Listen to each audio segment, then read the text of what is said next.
La Méditerranée, berceau de notre culture. Née il y a des millions d'années de la rupture de la digue qui fermait le détroit de Gibraltar, elle est devenue une mer d'une inestimable diversité. Peuplée de créatures de légende,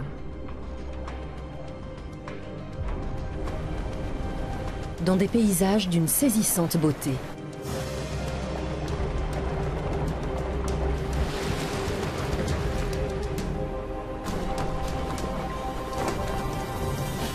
Nous partons en expédition sur les flots, par la terre et dans les airs pour voir comment se porte aujourd'hui notre Méditerranée.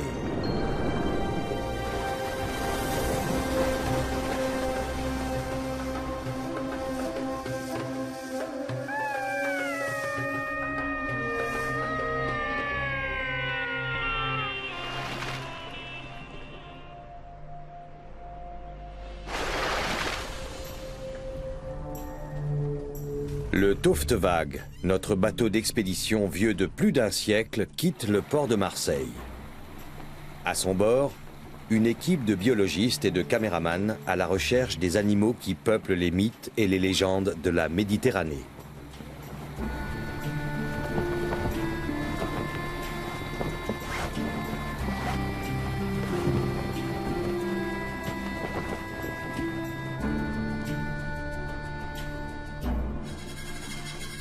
Le parc national de Porquerolles sera notre première escale.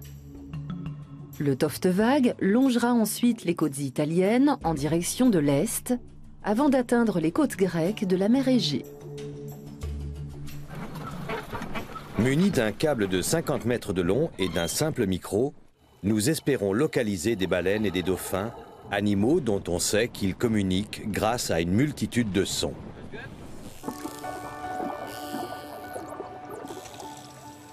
On sait aujourd'hui que les dauphins parlent leur propre langue. Ils ont même des dialectes et s'appellent entre eux par des noms.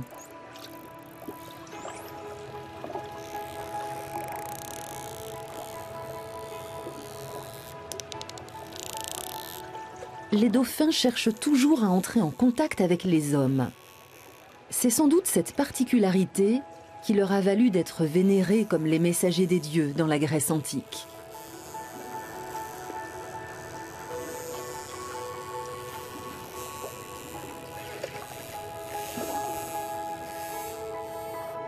Lors d'une rencontre, nous pouvons non seulement entendre les dauphins, mais aussi les sentir sur notre peau grâce aux ultrasons qu'ils émettent.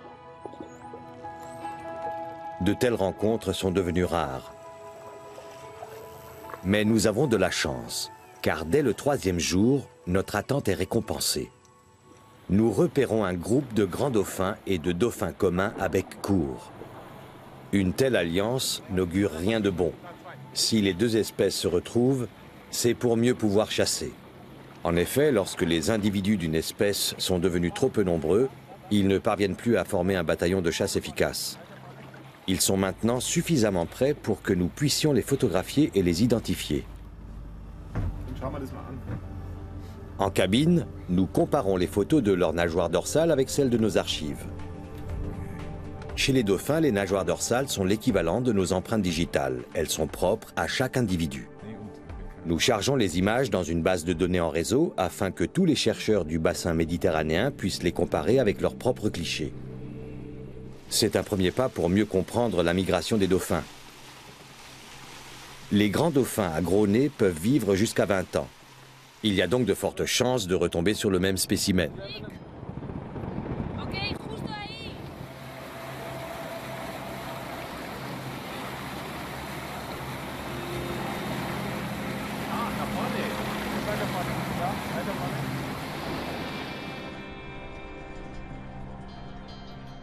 En chemin, nous croisons des dizaines de milliers de cadavres de sardines. Pour obtenir 1 kilo de poisson consommable, les chalutiers peuvent remonter jusqu'à 100 kilos d'animaux mourant dans leurs filets, qu'ils rejetteront ensuite à la mer. Un vrai gaspillage pour les dauphins, qui ne sont pas des charognards. Les messagers des dieux ont-ils encore un avenir?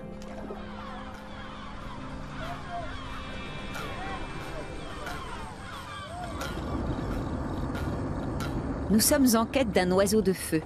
À Marseille, notre expédition s'est scindée en 2 groupes. Le premier a pris la mer, alors que le second longe la côte en direction de la Camargue. C'est ici que des milliers de Flamands reviennent chaque printemps après avoir pris leur quartier d'hiver en Afrique.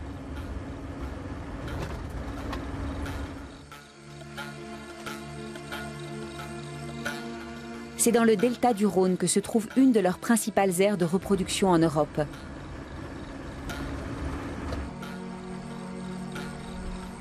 Véritable entrelac de marais, d'étangs et de salins, le parc de Camargue dans le sud-ouest de la Provence fait figure de contrée sauvage.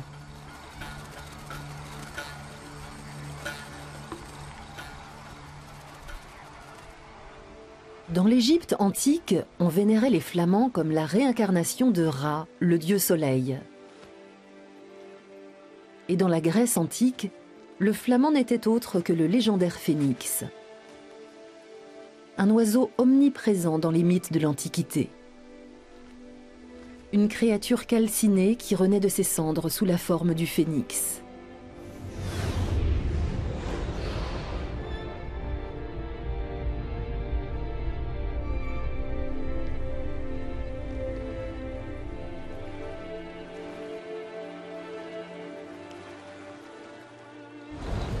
Anne-Sophie Deville est spécialiste des flamands.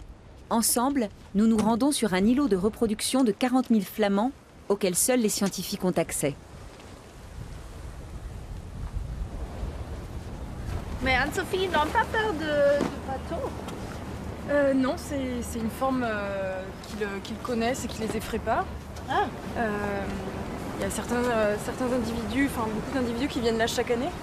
Ah bon? Donc ils sont habitués au bateau. Mais ils ne peuvent pas sentir qu'il y a des hommes là-dedans? Je pense qu'ils sont plutôt occupés par la reproduction. Ah bon. Et ça les dérange pas suffisamment pour... ça les dérange même pas du tout. On peut parler? Si, on peut parler, ouais. Ah bon. Ouais. Bon, ils font plus de bruit que nous. Hein. Pour atteindre la tour d'observation située aux abords de la colonie des Flamands, il nous faut parcourir 500 mètres dans des eaux saumâtres et bourbeuses mêlées à des déjections de flamands.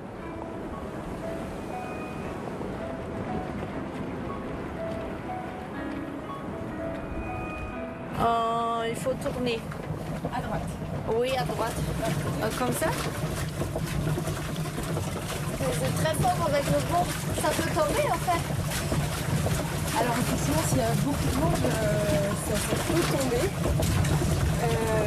On évite de sortir quand il y en a trop. Et... Oui. Non mais là pour aujourd'hui, je pense que ça tiendra le coup. Oh. Comme sur un voilier, nous devons braver les assauts du Mistral.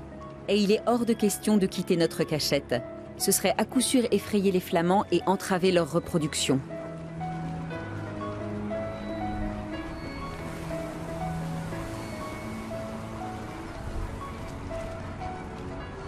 Dans les années 1970, il n'y avait quasiment plus d'air naturel de reproduction en Camargue.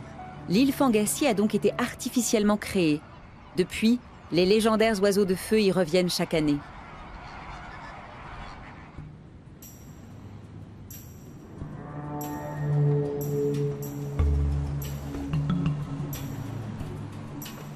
Nous voici enfin dans le premier parc national créé en Méditerranée. La zone, aux alentours de Port-Cros, est protégée depuis 1963. La pêche est interdite ici et les activités de loisirs telles que la navigation, la natation et la plongée sous-marine sont strictement réglementées. Nous attendons les gardes du parc que nous allons accompagner dans leur travail. Ici, la vie sous-marine est unique, grâce aux mesures de sécurité appliquées depuis des années. Nous avons hâte de découvrir la Méditerranée telle qu'elle était il y a 100 ans, riche en biodiversité et d'une époustouflante beauté.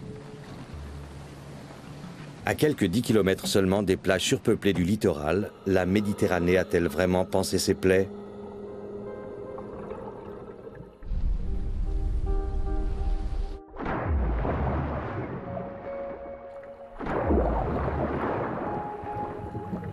La population de mérou intéresse particulièrement les gardes.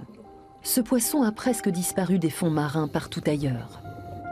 Au passage, l'équipée constate déjà que certains poissons, comme le labre vert, sont ici sensiblement plus grands qu'ailleurs en Méditerranée.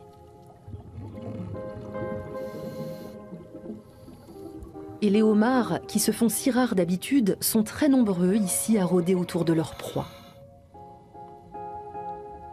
Le moindre centimètre carré est colonisé. Un lamellibrachia capture avec ses tentacules des micro-organismes entraînés par les courants marins.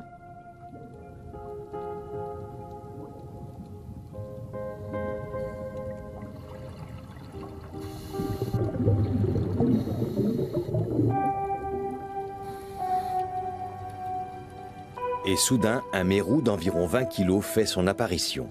C'est le plus grand que nous ayons jamais vu en Méditerranée. Nous ne parvenons pas à suivre ce géant, mais un deuxième spécimen encore plus gros se cache derrière un autre rocher. Qu'un mérou laisse des plongeurs s'approcher de lui n'a rien d'étrange.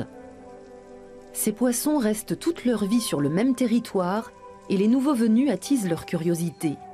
Ce qui fait d'ailleurs d'eux des proies faciles pour les pêcheurs à l'arbalète. Les mérous détectent leurs proies de loin sans même les voir. La ligne latérale de leur corps capte tout mouvement sur une grande distance. Le mérou arrive même à détecter les pulsations cardiaques des pieuvres.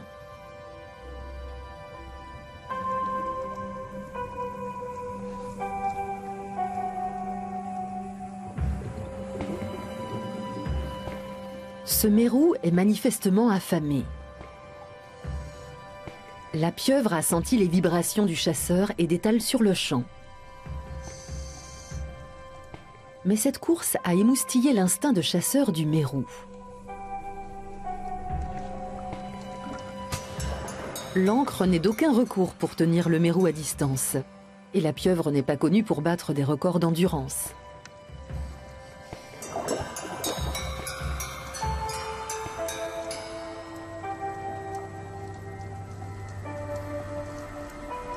Épuisée, elle utilise ses derniers atouts en changeant de couleur et tente de paraître plus grande.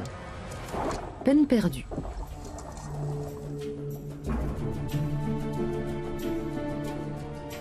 Le parc national de Port-Cros nous donne l'occasion d'observer un écosystème qu'on croyait perdu à jamais en Méditerranée.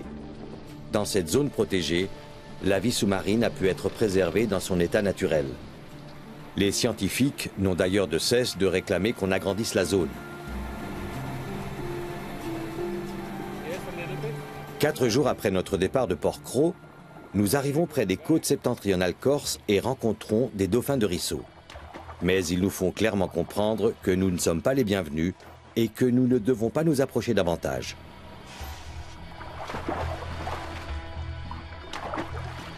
Pas facile de les approcher, ils ont l'air timides. Oui. Ils sont dispersés et se replient en petits groupes sur les zones où ils chassent habituellement. Comment s'y prend-on pour les compter? On les compte quand ils remontent à la surface. On compte et on recompte jusqu'à ce qu'on ait une idée précise de leur nombre. Ce groupe-là est composé de 20 à 30 dauphins.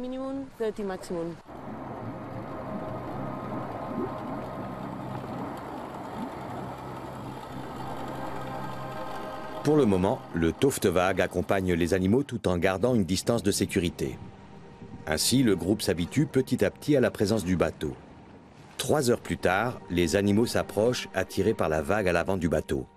Les scientifiques peuvent enfin prendre les premiers clichés des dauphins qui permettront de les identifier. Mais la décision de descendre les canaux et de faire des photos sous-marines était trop précipitée. Le leader du groupe de dauphins, une femelle de plus de 4 mètres de long, se fait menaçante, pendant que le reste du groupe s'éloigne à nouveau.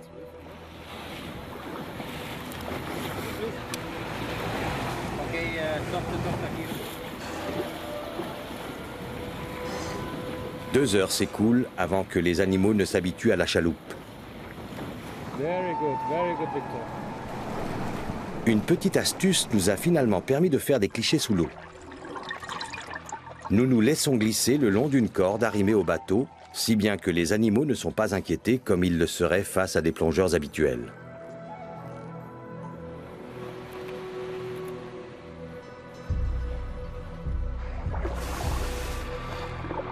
Ces cicatrices blanches sont les marques d'anciens combats. Elles peuvent aussi avoir été causées par les becs tranchants des grands calamars des eaux profondes. Les dauphins de Risso peuvent plonger une demi-heure durant, jusqu'à 300 mètres de profondeur pour chasser ces grands calamars. Dans la Grèce antique, on ne connaissait pas les dauphins de Risso, car ils ne rejoignaient presque jamais les côtes. C'est pour cette raison peut-être qu'il n'y a pas de mythes et de légendes sur ces animaux.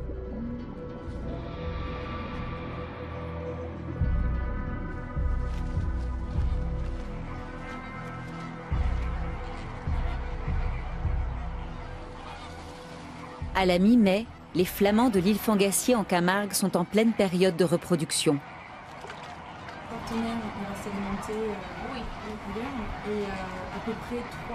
Entre-temps, nous occupons la tour d'observation scientifique. Anne-Sophie espère que la plupart des poussins verront incessamment le jour.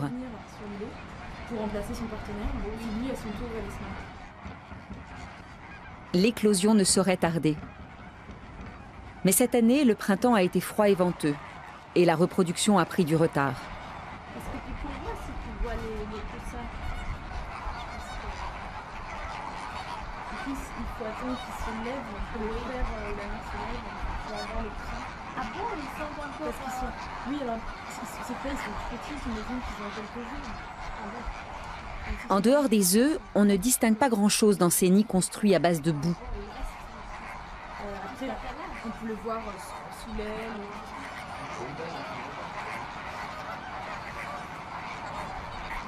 Mais tout finit par arriver. On raconte qu'à la fin de sa vie, le phénix légendaire a construit un nid. Il s'est assis dedans et a flambé comme une torche. Quand le feu s'est éteint, il ne restait plus qu'un œuf dans le nid. Et un nouveau phénix encore plus beau en sortit peu de temps après.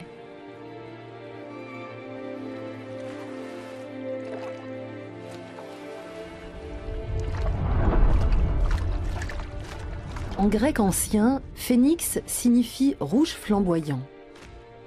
Et tout porte à croire que c'est le flamant rose qui a inspiré la légende du phénix. Dans l'Antiquité, le flamant passait pour un oiseau mystérieux.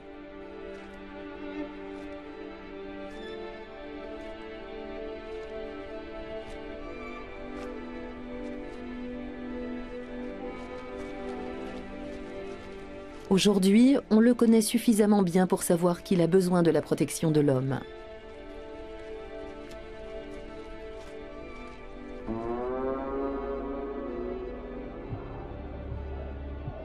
Le Minotaure, un être hybride à moitié humain et à moitié taureau, né de la relation amoureuse entre la reine de Crète et un taureau sorti des mers.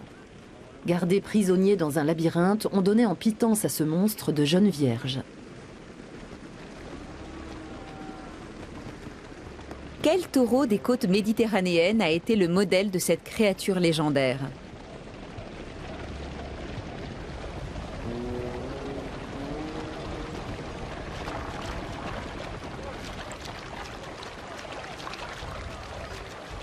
Les taureaux de Camargue passent pour être une race primitive et rude. On dit qu'ils tombent malades si on les enferme dans un enclos. Ils vivent donc toute l'année dans les domaines marécageux du delta du Rhône. La capture et le marquage des jeunes veaux restent un événement marquant de l'année.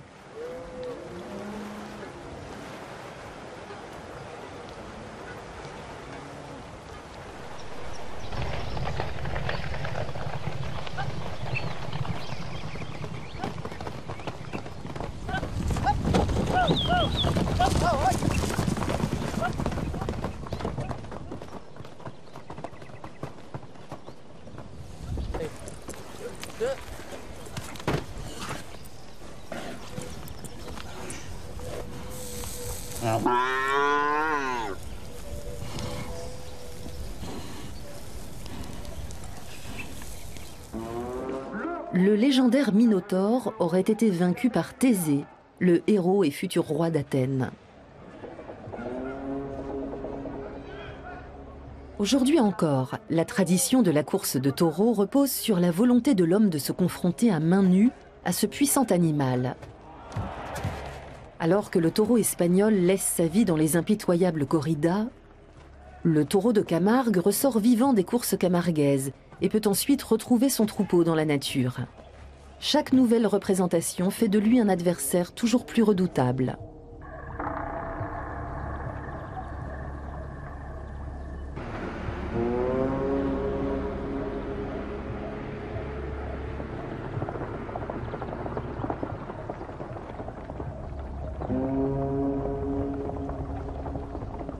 Le rouge du phénix et le noir du minotaure sont entrecoupés par la blancheur des chevaux semi-sauvages de Camargue.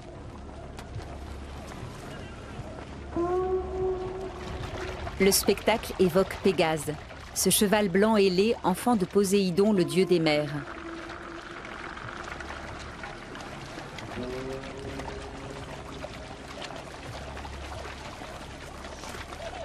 Les animaux légendaires, les mythes et les légendes puisent pour la plupart leur origine en Grèce.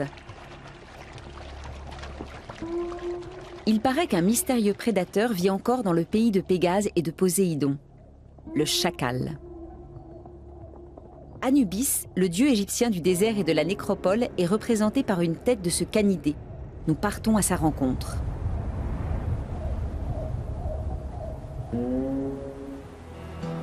Le Toftewag se ferait un passage tant bien que mal dans le brouillard le long de la côte sud italienne.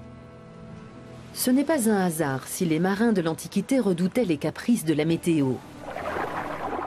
Leurs peurs ont engendré nombre de mythes et de légendes dont les animaux ne sont pas les seuls protagonistes. Ces histoires contiennent toujours un fond de vérité.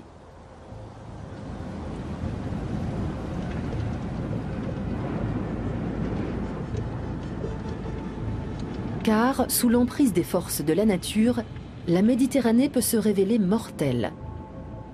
Partout dans le golfe de Naples, des forces volcaniques sont en activité. En surface, mais aussi sous l'eau. Car c'est ici que les plaques tectoniques africaines et européennes se recouvrent. Au travers de fissures, de l'eau bouillante remonte depuis les profondeurs, libérant métaux et minéraux.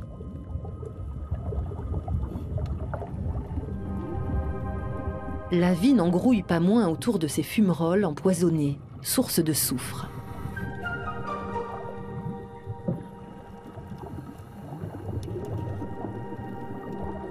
Devant le danger, la blénie rayée se réfugie dans une éponge. Idem pour les apogonides, c'est dans des fissures et des cavités qu'elles se sentent le mieux.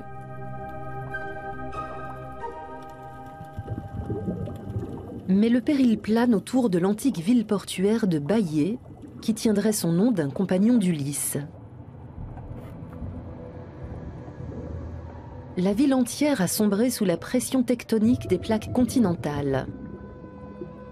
Il y a 2000 ans, Jules César et de nombreux notables romains avaient choisi Baiae comme lieu de villégiature.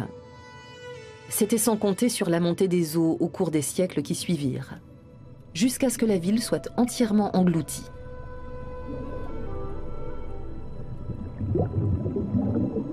Cette plongée sous-marine fait ressurgir le passé. Les historiens pensent que c'est dans ces villas aujourd'hui submergées qu'une conspiration fut orchestrée pour faire tomber Néron. Voici les vestiges d'un chauffage par le sol, témoignant du luxe dans lequel vivait l'aristocratie romaine. Les premières ruines ont été découvertes en 1959, mais il a fallu attendre encore des décennies avant que les archéologues ne déterminent la dimension de la ville. Baiae n'a pas connu le même sort que Pompéi, qui à la suite d'une éruption du Vésuve s'est transformée en quelques heures en une tombe collective.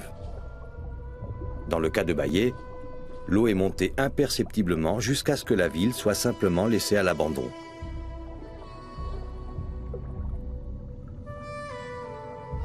Les mouvements des plaques continentales européennes et africaines provoquent des failles, entraînant des montées et descentes des fonds marins. De ce fait, le front de mer se décale sans cesse. Un processus qui se poursuit encore aujourd'hui. Nous reprenons la mer. cap sur la Grèce en empruntant le détroit de Messine.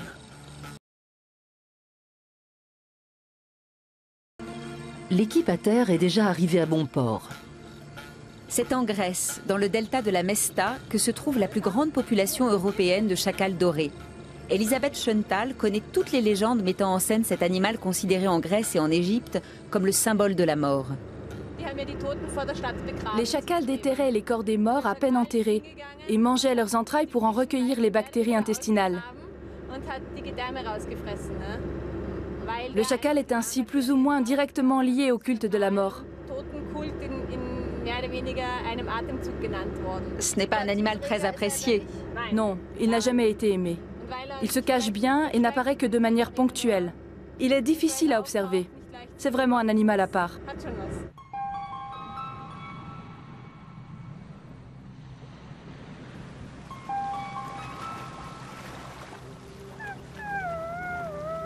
Une créature sortie tout droit des enfers.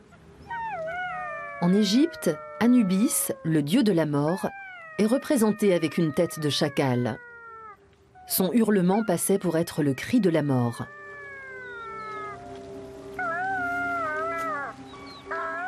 Dans les mythes et légendes de Méditerranée orientale, le chacal passe pour le messager du mal. On dirait qu'il y a beaucoup de moustiques ici, non?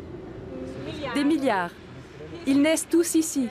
Tous les moustiques de la planète.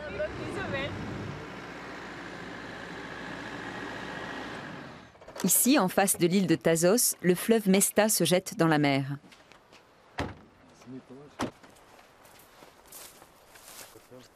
Elisabeth Schöntal est une des rares vétérinaires en Europe à être spécialiste des chacals. Avec son assistant Peter Lusner, nous avons loué une baraque de pêcheurs sur la plage.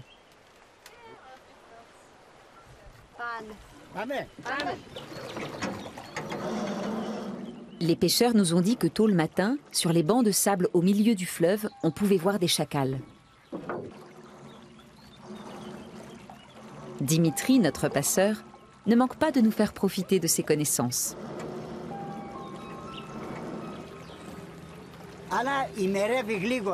D'abord, on met de la nourriture devant la tanière du chacal.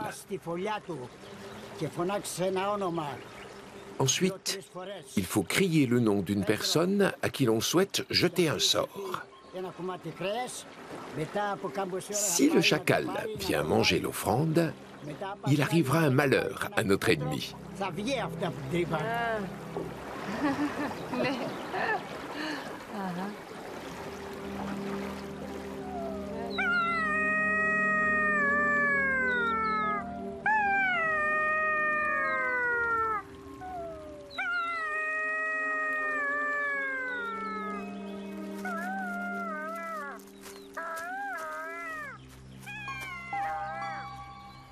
Un proverbe local dit « Ce n'est pas toi qui trouveras le chacal, c'est le chacal qui te trouvera, s'il le veut bien. » N'est-il pas déjà en train de se jouer de nous?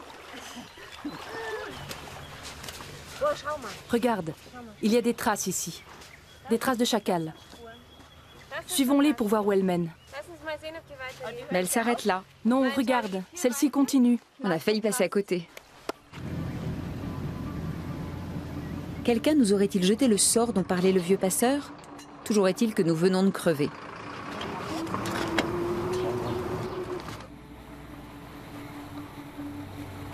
Aux prises avec un vent très violent aux abords de l'île de Zante, l'équipe en mer n'emmène pas large non plus.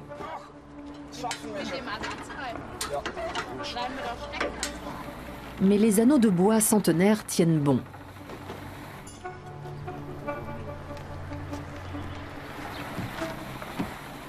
Même en ayant recours au moteur, il a fallu au Toftevag plus d'une semaine pour atteindre la mer Égée.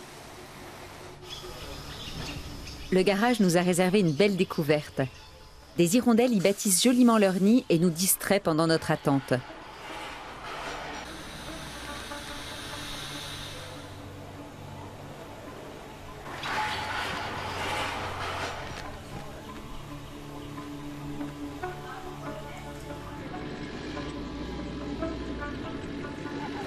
Le garagiste nous a indiqué un village en ruine où les chacals seraient légion.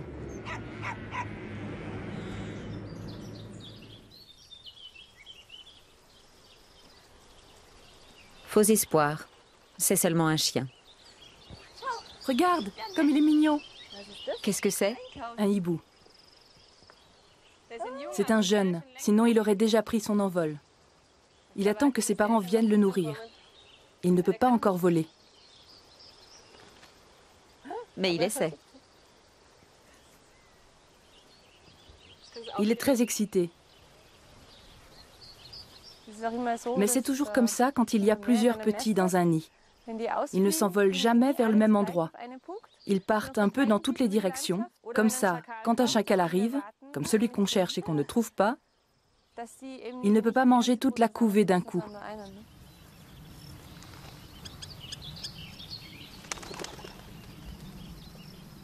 Tout agité, le petit hibou semble s'armer de courage pour se lancer dans de périlleux numéros de voltige.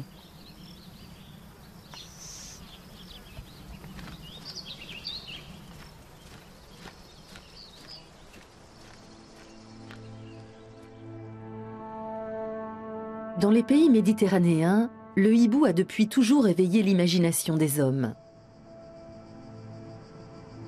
Dans la Grèce antique, la chouette était le symbole de la sagesse, ainsi que celui de la déesse Athéna. La chouette était également représentée sur des pièces en argent.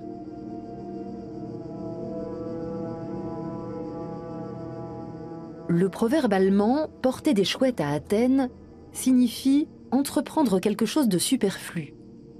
Il fait référence à ces pièces de monnaie représentant la chouette et à la riche ville d'Athènes qui n'avait pas besoin de plus d'argent. Mais à l'instar du chacal, le hibou est aussi considéré comme un messager de la mort dans presque toutes les cultures occidentales. Son regard perçant et dur est censé prophétiser le malheur. Son cri serait un appel à le suivre en enfer. Les dauphins, justement, protégeaient les naufragés de l'enfer. Sur des pièces de monnaie antique, on voit ces malheureux ramenés au rivage sur le dos de dauphins. Ce qui vaut à ces animaux d'être vénérés comme des envoyés de Dieu. De nos jours, il a souvent été rapporté que des dauphins aidaient des naufragés. Les scientifiques attribuent cela à un comportement inné de ces mammifères marins. Ainsi, ceux-ci ne quittent pas des yeux leurs compagnons blessés ou malades. Peut-être peuvent-ils ressentir l'urgence d'une situation chez les humains.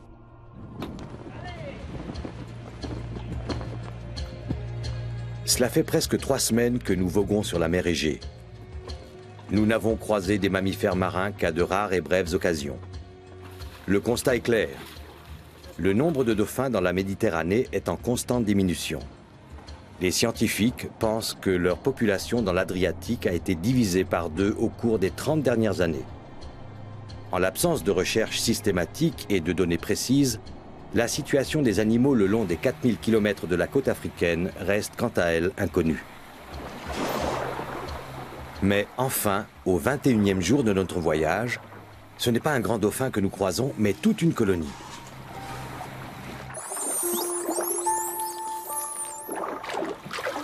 Environ 20 dauphins nagent autour du Toftewag dans une baie à l'abri du vent.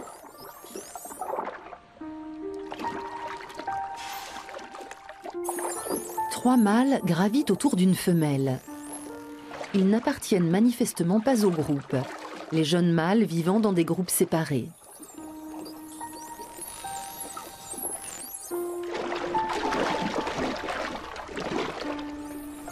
Mais une femelle prête à s'accoupler les a visiblement attirés.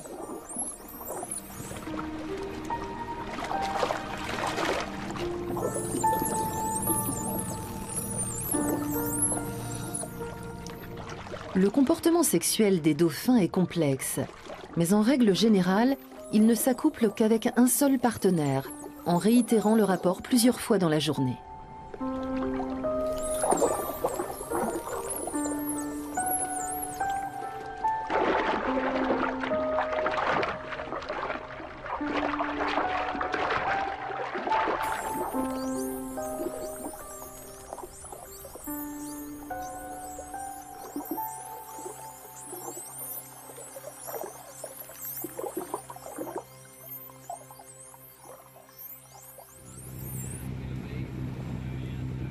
Nous poursuivons notre voyage dans la baie voisine.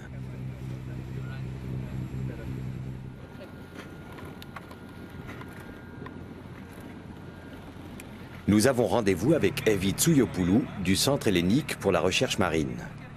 La biologiste a 2 bonnes raisons de collaborer avec les pêcheurs. Elle veut d'abord les convaincre que les dauphins ne sont pas des concurrents qui décimeraient leur précieux stock de poissons. D'autre part, elle compte sur eux pour lui dévoiler les lieux où se trouvent les dauphins.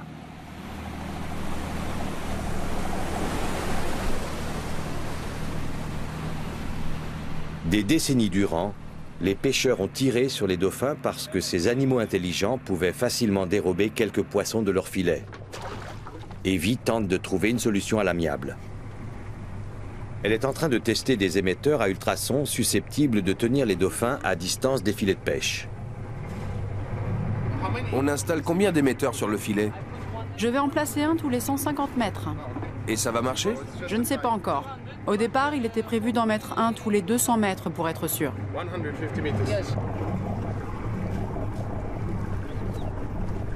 Les dauphins ont une ouïe très développée. Ces brouilleurs de fréquences permettraient donc de régler le conflit avec les pêcheurs. Mais le problème est ailleurs. La Méditerranée est victime de surpêche. Si les dauphins y trouvaient suffisamment de nourriture, ils n'auraient pas besoin de s'exposer au danger en rôdant autour des filets des pêcheurs.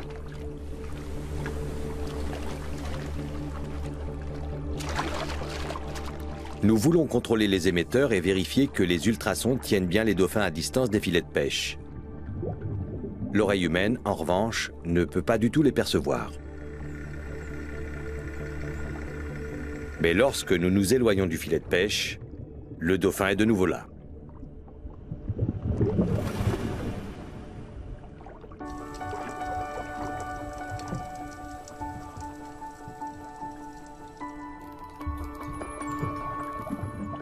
Il se montre d'abord farouche, puis de plus en plus curieux. Il siffle et cliquette de manière de plus en plus insistante, comme s'il voulait en savoir plus sur nous.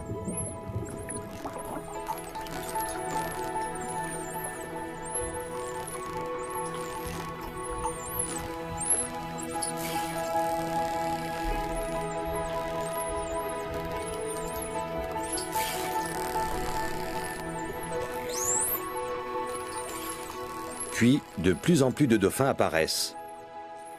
Nous dénombrons maintenant 10 spécimens assez téméraires pour s'approcher de nous. À croire que nos messagers des dieux ont encore de beaux jours devant eux.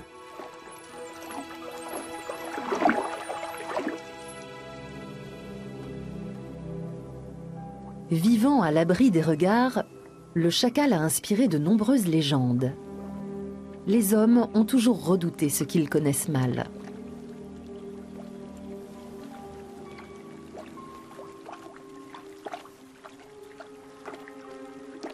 Des pirates auraient introduit les chacals en Europe depuis l'Afrique pour se venger des habitants qui se défendaient contre leurs incessantes attaques.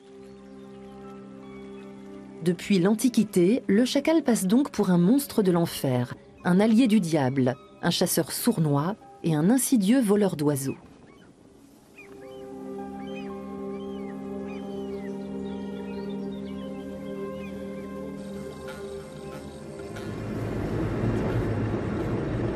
Nous sommes toujours dans le delta de la Mesta à la recherche de chacals. Sans succès.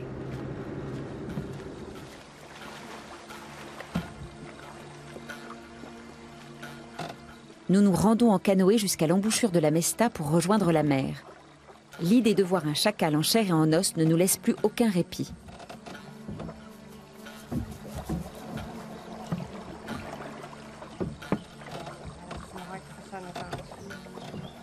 Et tu es sûr qu'il y a des chacals là-bas?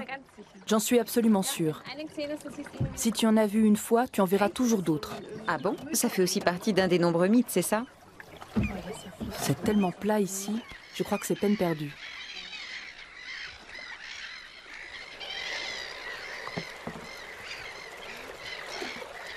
Au bout de 3 heures, nous touchons enfin au but. La présence de mouettes indique que nous nous rapprochons de la mer. Elles entourent notre canoë et nous observent avec insistance. Créatures blanches, moitié femmes, moitié oiseaux, les mouettes aux chants envoûtants semblent incarner le mythe des sirènes, qui menaient les marins vers leur ruine. Pour les marins de l'Antiquité, Les mouettes étaient les âmes des hommes ayant péri en mer.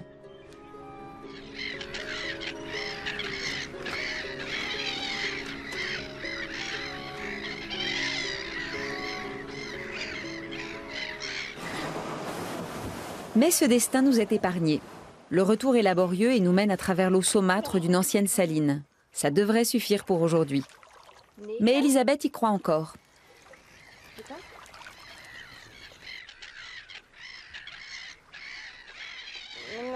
On ne peut pas encore les voir, mais je suis sûre qu'ils ne sont pas loin. Génial. Avec la tombée de la nuit, les cris des chacals paraissent de plus en plus surnaturels. En tout cas, ils sont là. Ils pleurent toujours. C'est leur cri de ralliement, ou d'appartenance à une tribu ou à une famille.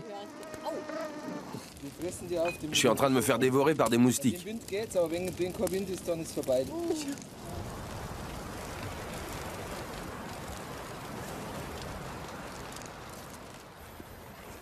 Et là-bas derrière, Elisabeth? Ils pourraient bien être là-bas. Ils se cachent souvent dans les roseaux quand il fait chaud comme ça. C'est ça qui est génial. On ne les voit pas, mais on sait qu'ils sont là. Génial n'est plus vraiment le mot adéquat. Regarde, là, regarde. Un chacal doré. Il a l'air d'être blessé à la patte. Il nous a vus, mais il a l'air de s'intéresser à autre chose.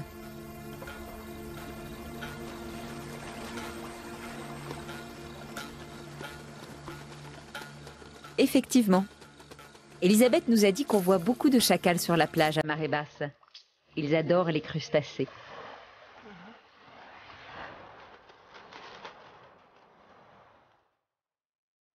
Le chacal est certainement le diable incarné pour ce crabe.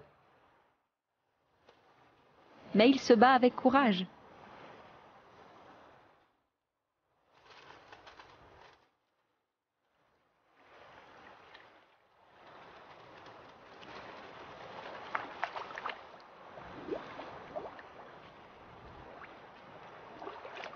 Et pour nous, c'est la fin du mythe de ce satané chacal.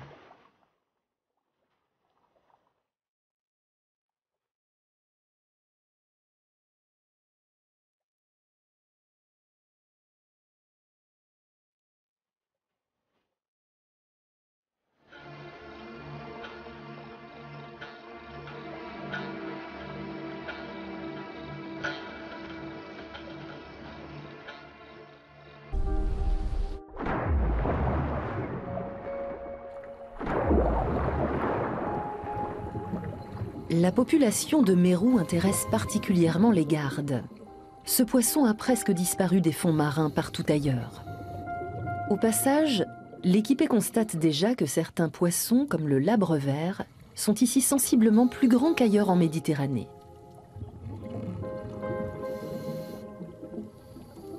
Et les homards, qui se font si rares d'habitude, sont très nombreux ici à rôder autour de leur proie. Le moindre centimètre carré est colonisé. Un Lamellibrachia capture avec ses tentacules des micro-organismes entraînés par les courants marins.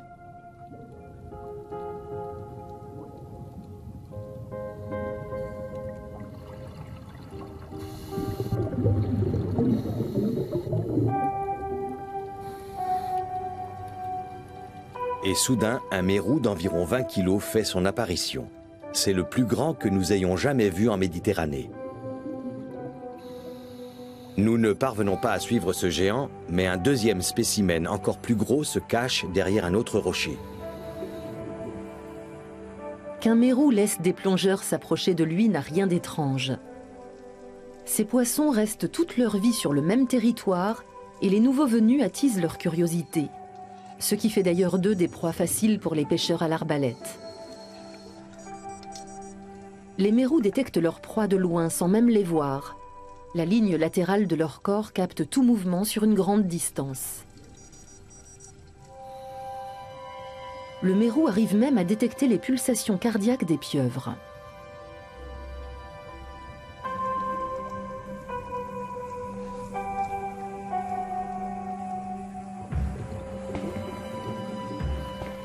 Ce mérou est manifestement affamé. La pieuvre a senti les vibrations du chasseur et détale sur le champ. Mais cette course a émoustillé l'instinct de chasseur du mérou. L'ancre n'est d'aucun recours pour tenir le mérou à distance. Et la pieuvre n'est pas connue pour battre des records d'endurance.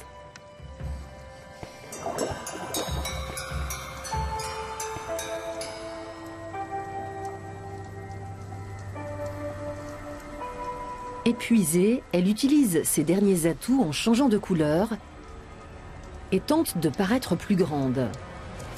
Peine perdue.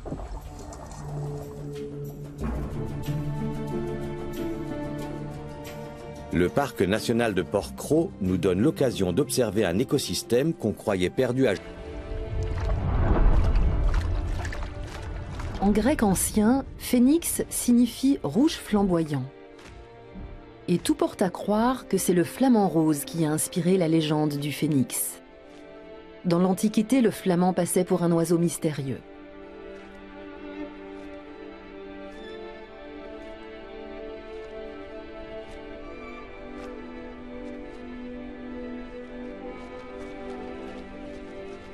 Aujourd'hui, on le connaît suffisamment bien pour savoir qu'il a besoin de la protection de l'homme.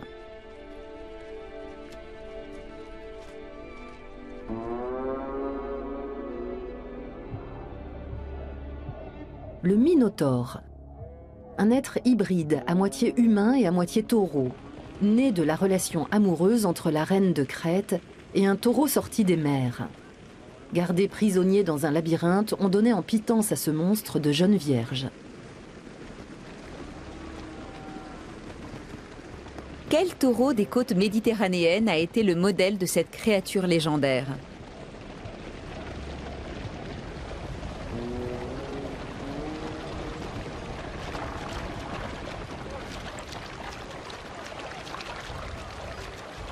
Les taureaux de Camargue passent pour être une race primitive et rude. On dit qu'ils tombent malades si on les enferme dans un enclos. Ils vivent donc toute l'année dans les domaines marécageux du delta du Rhône. La capture et le marquage des jeunes veaux restent un événement marquant de l'année.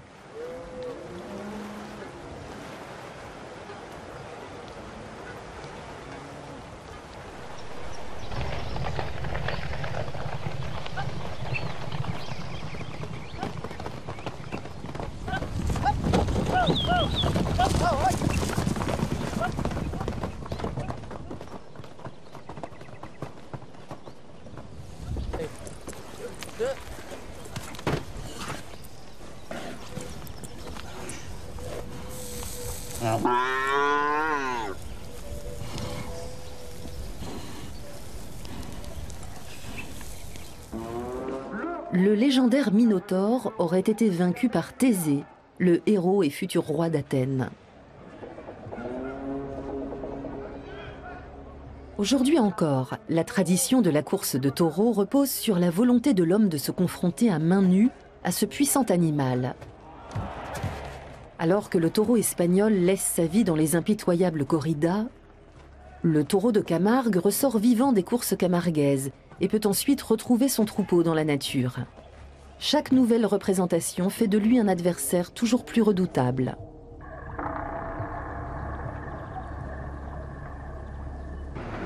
Ils n'appartiennent manifestement pas au groupe, les jeunes mâles vivant dans des groupes séparés.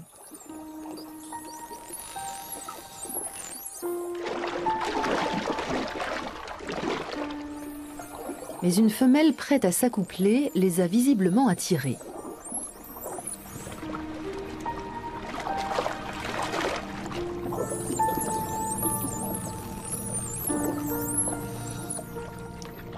Le comportement sexuel des dauphins est complexe, mais en règle générale, ils ne s'accouplent qu'avec un seul partenaire, en réitérant le rapport plusieurs fois dans la journée.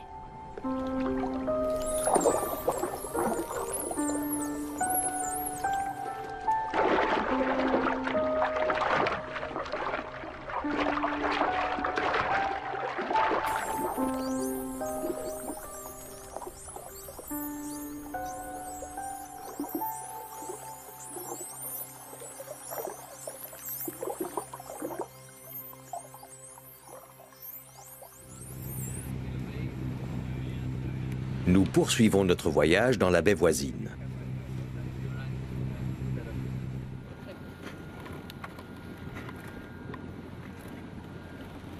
Nous avons rendez-vous avec Evi Tsuyopoulou du Centre hellénique pour la recherche marine.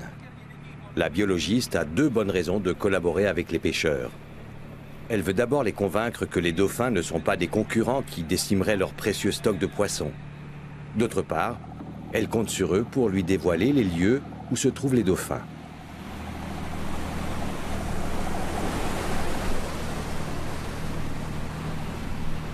Des décennies durant, les pêcheurs ont tiré sur les dauphins parce que ces animaux intelligents pouvaient facilement dérober quelques poissons de leur filet.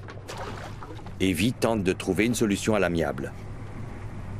Elle est en train de tester des émetteurs à ultrasons susceptibles de tenir les dauphins à distance des filets de pêche. On installe combien d'émetteurs sur le filet? Je vais en placer un tous les 150 mètres. Et ça va marcher? Je ne sais pas encore. Au départ, il était prévu d'en mettre un tous les 200 mètres pour être sûr. 150 meters. Les dauphins ont une ouïe très développée.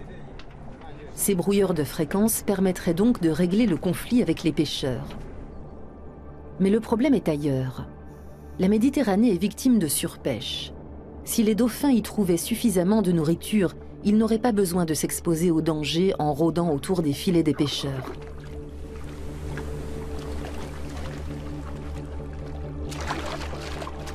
Nous voulons contrôler les émetteurs et vérifier que les ultrasons tiennent bien les dauphins à distance des filets de pêche. L'oreille humaine, en revanche, ne peut pas du tout les... Pour atteindre la tour d'observation située aux abords de la colonie des Flamands, il nous faut parcourir 500 mètres dans des eaux saumâtres et bourbeuses mêlées à des déjections de flamands.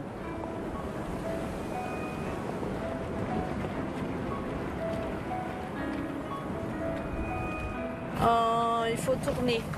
À droite. Oui, à droite. Comme ça. C'est très fort avec le vent. Ça peut tomber en fait. Alors effectivement, s'il y a beaucoup de vent, ça peut tomber. On évite de sortir quand il y en a trop. Et... Oui. Non mais là pour aujourd'hui, je pense que ça tiendra le coup. Oh. Comme sur un voilier, nous devons braver les assauts du Mistral. Et il est hors de question de quitter notre cachette. Ce serait à coup sûr effrayer les Flamands et entraver leur reproduction.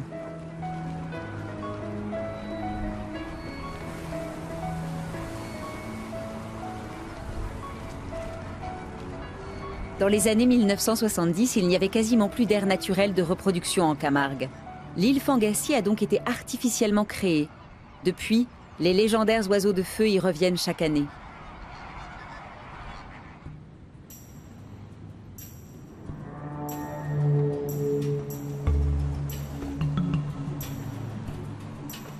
Nous voici enfin dans le premier parc national créé en Méditerranée. La zone aux alentours de Port-Cros est protégée depuis 1963. La pêche est interdite ici et les activités de loisirs telles que la navigation, la natation et la plongée sous-marine sont strictement réglementées. Nous attendons les gardes du parc que nous allons accompagner dans leur travail. Ici, la vie sous-marine est unique, grâce aux mesures de sécurité appliquées depuis des années. Nous avons hâte de découvrir la Méditerranée telle qu'elle était il y a 100 ans, riche en biodiversité et d'une époustouflante beauté. À quelques 10 km seulement des plages surpeuplées du littoral, la Méditerranée a-t-elle vraiment pansé ses plaies ?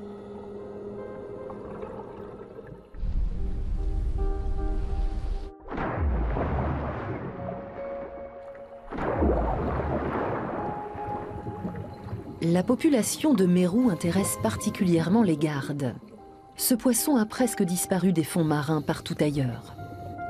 Au passage, l'équipée constate déjà que certains poissons, comme le labre vert, sont ici sensiblement plus grands qu'ailleurs en Méditerranée. Et les homards, qui se font si rares d'habitude, sont très nombreux ici à rôder autour de leur proie. Le moindre centimètre carré... Je pense qu'ils sont plutôt occupés par la reproduction. Ça les dérange pas suffisamment pour... ça les dérange même pas du tout. On peut parler Si, on peut parler, ouais. Ah bon. Ouais. Bon, ils font plus de bruit que nous. Hein. Pour atteindre la tour d'observation située aux abords de la colonie des Flamands, il nous faut parcourir 500 mètres dans des eaux saumâtres et bourbeuses mêlées à des déjections de Flamands.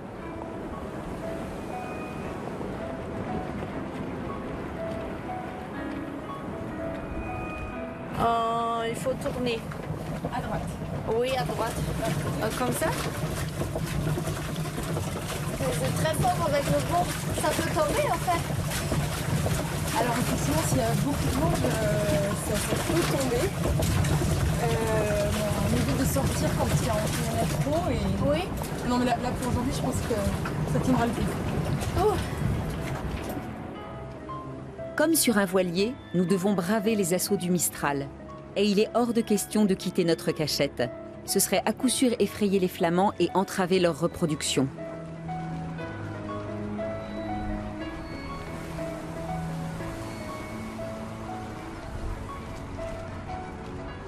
Dans les années 1970, il n'y avait quasiment plus d'air naturel de reproduction en Camargue. L'île Fangassie a donc été artificiellement créée. Depuis, les légendaires oiseaux de feu y reviennent chaque année.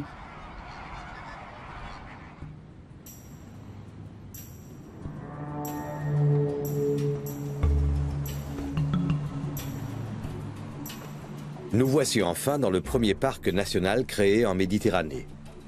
La zone, aux alentours de Port-Cros, est protégée depuis 1963. La pêche est interdite ici et les activités de loisirs telles que la navigation, la natation et la plongée sous-marine sont strictement réglementées. Nous attendons les gardes du parc que nous allons accompagner dans leur travail. Ici, la vie sous-marine est unique, grâce aux mesures de sécurité appliquées depuis des années. Nous avons hâte de découvrir la Méditerranée telle qu'elle était il y a 100 ans, riche en biodiversité et d'une époustouflante beauté. À quelques 10 km seulement des plages surpeuplées du littoral, la Méditerranée a-t-elle vraiment pansé ses plaies ?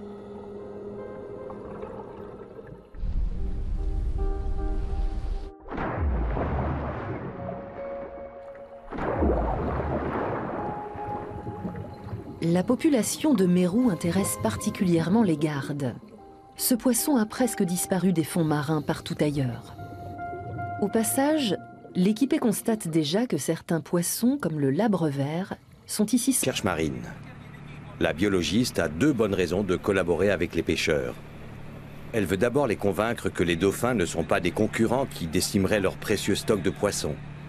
D'autre part, elle compte sur eux pour lui dévoiler les lieux où se trouvent les dauphins.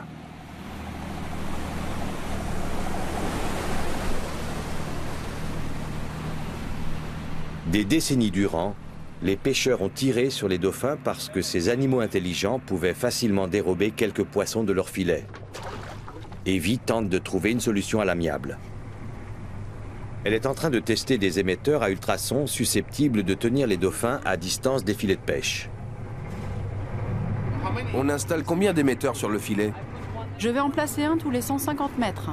Et ça va marcher? Je ne sais pas encore. Au départ, il était prévu d'en mettre un tous les 200 mètres pour être sûr. 150 meters.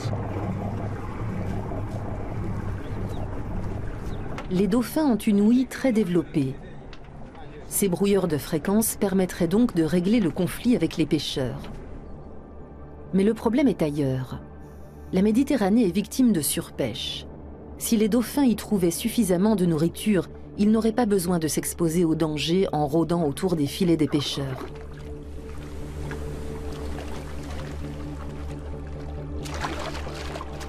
Nous voulons contrôler les émetteurs et vérifier que les ultrasons tiennent bien les dauphins à distance des filets de pêche.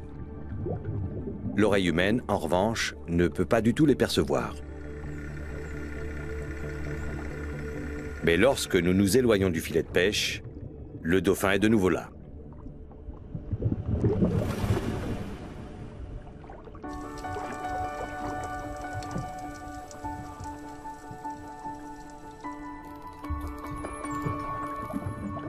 Il se montre d'abord farouche, puis de plus en plus curieux.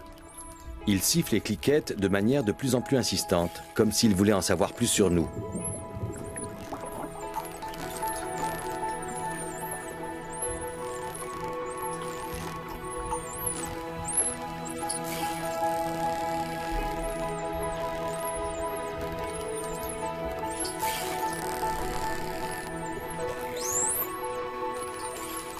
Puis, de plus en plus de dauphins apparaissent.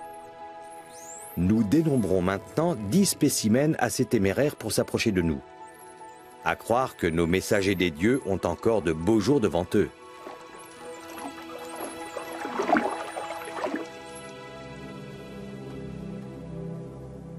Vivant à l'abri des regards, le chacal a inspiré de nombreuses légendes.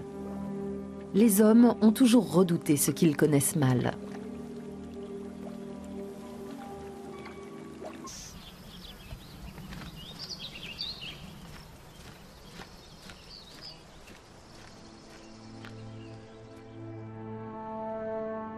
Dans les pays méditerranéens, le hibou a depuis toujours éveillé l'imagination des hommes.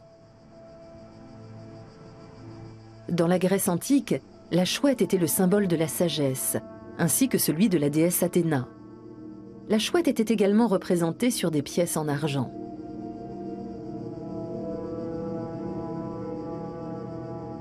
Le proverbe allemand « porter des chouettes à Athènes » signifie entreprendre quelque chose de superflu. Il fait référence à ces pièces de monnaie représentant la chouette et à la riche ville d'Athènes qui n'avait pas besoin de plus d'argent. Mais à l'instar du chacal, le hibou est aussi considéré comme un messager de la mort dans presque toutes les cultures occidentales. Son regard perçant et dur est censé prophétiser le malheur. Son cri serait un appel à le suivre en enfer. Les dauphins, justement, protégeaient les naufragés de l'enfer. Sur des pièces de monnaie antique, on voit ces malheureux ramenés au rivage sur le dos de dauphins. Ce qui vaut à ces animaux d'être vénérés comme des envoyés de Dieu. De nos jours, il a souvent été rapporté que des dauphins aidaient des naufragés. Les scientifiques attribuent cela à un comportement inné de ces mammifères marins. Ainsi, ceux-ci ne quittent pas des yeux leurs compagnons blessés ou malades. Peut-être peuvent-ils ressentir l'urgence d'une situation chez les humains.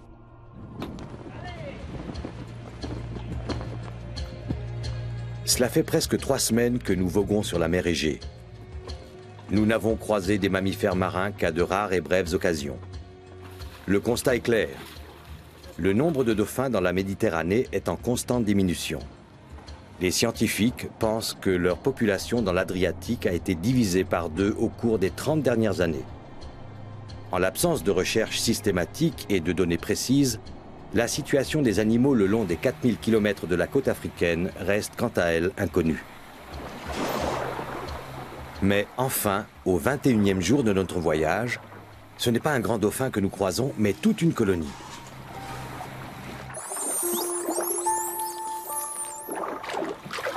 Environ 20 dauphins nagent autour du Toftewag dans une baie à l'abri du vent.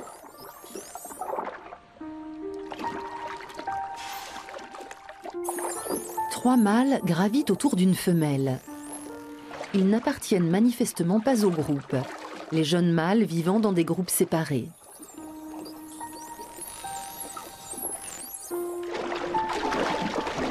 Légendaire.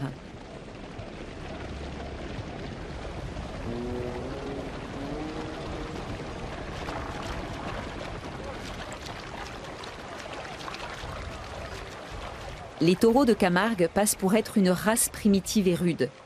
On dit qu'ils tombent malades si on les enferme dans un enclos. Ils vivent donc toute l'année dans les domaines marécageux du delta du Rhône. La capture et le marquage des jeunes veaux restent un événement marquant de l'année.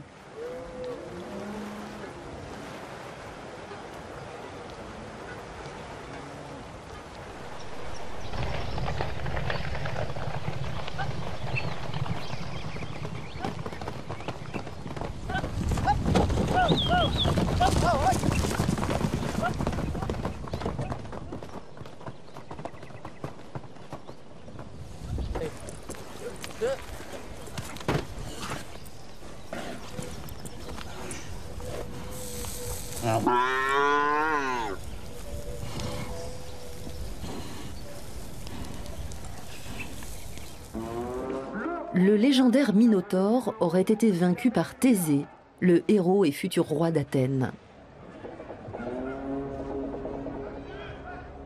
Aujourd'hui encore, la tradition de la course de taureaux repose sur la volonté de l'homme de se confronter à main nue à ce puissant animal. Alors que le taureau espagnol laisse sa vie dans les impitoyables corridas, le taureau de Camargue ressort vivant des courses camarguaises et peut ensuite retrouver son troupeau dans la nature. Chaque nouvelle représentation fait de lui un adversaire toujours plus redoutable.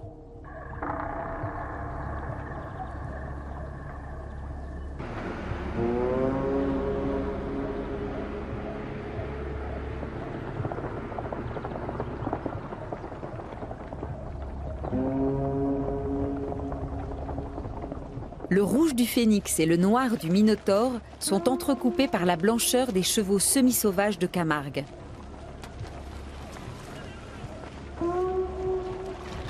Le spectacle évoque Pégase, ce cheval blanc ailé, enfant de Poséidon, le dieu des mers.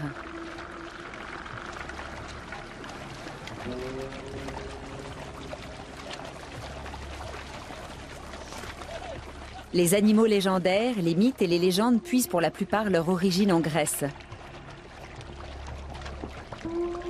Il paraît qu'un mystérieux prédateur vit encore dans le pays de Pégase et de Poséidon, le chacal. Anubis, le dieu égyptien du désert et de la nécropole, est représenté par une tête de ce canidé. Nous partons à sa rencontre.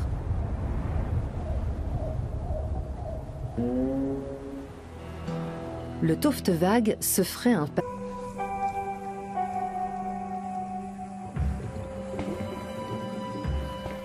Ce mérou est manifestement affamé. La pieuvre a senti les vibrations du chasseur et détale sur le champ.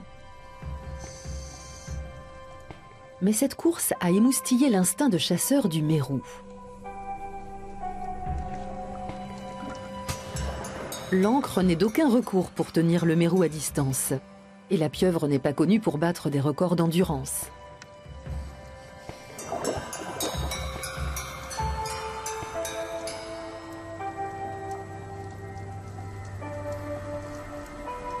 Épuisée, elle utilise ses derniers atouts en changeant de couleur et tente de paraître plus grande. Peine perdue.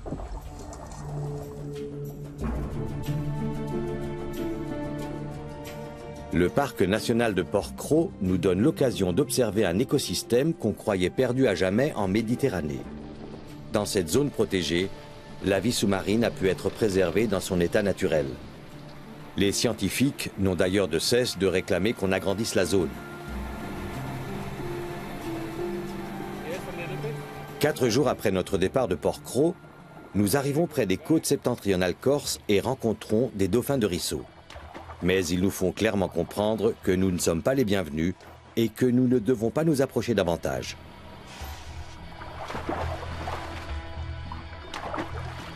Pas facile de les approcher, ils ont l'air timides. Oui. Ils sont dispersés et se replient en petits groupes sur les zones où ils chassent habituellement. Comment s'y prend-on pour les compter? On les compte quand ils remontent à la surface. On compte et on recompte jusqu'à ce qu'on ait une idée précise de leur nombre. Ce groupe-là est composé de 20 à 30 dauphins.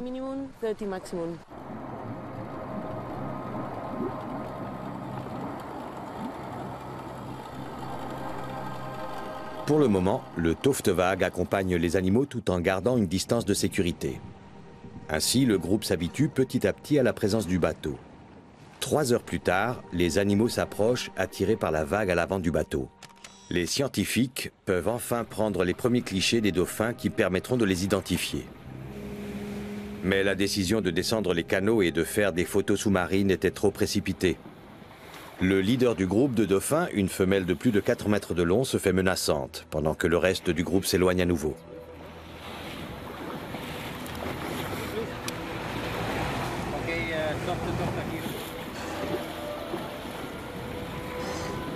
Deux heures s'écoulent avant que les animaux... une créature sortie tout droit des enfers.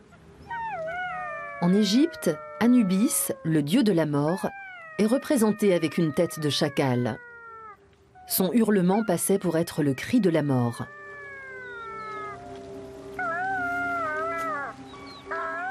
Dans les mythes et légendes de Méditerranée orientale, le chacal passe pour le messager du mal. On dirait qu'il y a beaucoup de moustiques ici, non? Des milliards.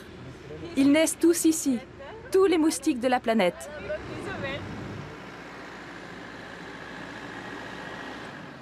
Ici, en face de l'île de Thasos, le fleuve Mesta se jette dans la mer.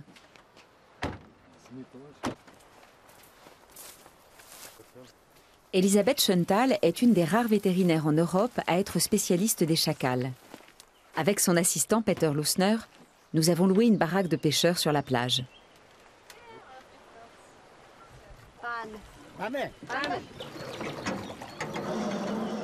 Les pêcheurs nous ont dit que tôt le matin, sur les bancs de sable au milieu du fleuve, on pouvait voir des chacals. Dimitri, notre passeur, ne manque pas de nous faire profiter de ses connaissances.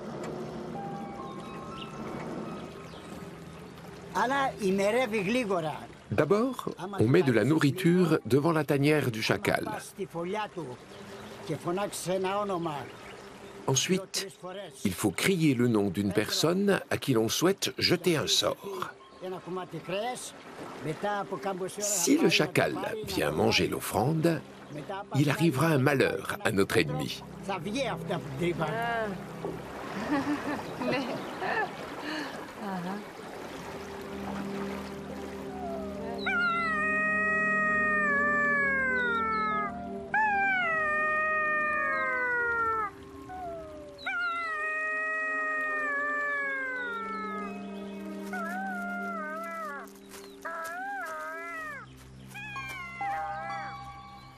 Un proverbe local dit « Ce n'est pas toi qui trouveras le chacal, c'est le chacal qui te trouvera, s'il le veut bien. » N'est-il pas déjà en train de se jouer de nous? Regarde, il y a des traces ici. Des traces de chacal. Suivons-les pour voir où elles mènent. Mais elle s'arrête là. Non, regarde, celle-ci continue. On a failli passer à côté. Quelqu'un nous aurait-il jeté le sort dont parlait le vieux passeur? Toujours est-il que nous venons de crever.